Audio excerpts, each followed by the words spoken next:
Welcome to the Rim Break Rodeo. We hope this video helps. You start immediately by preparing the area and tools so nothing interrupts the removal. Raise and support the vehicle, then remove the wheel to expose the mudguard. This gives clear access to fasteners and clips. Once done, identify screws, plastic rivets, and hidden bolts behind the splash liner.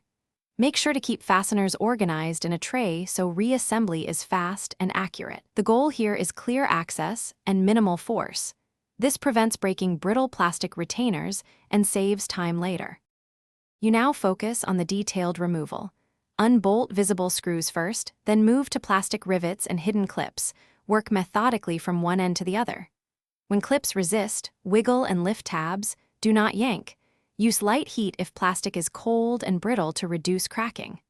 Once bolts and rivets are out, gently flex the guard away from the body, checking for any remaining fasteners you missed. Make sure to support the guard as you free the last clip to avoid dropping or scratching paint.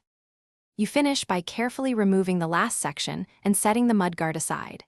Inspect clip holes and fasteners, replacing any worn pieces.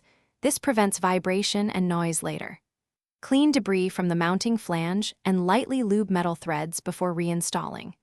If something goes wrong, like a stuck or broken clip, use a small drill to remove the rivet head or buy an inexpensive clip kit. This single fix solves most reassembly issues and keeps the guard secure and aligned.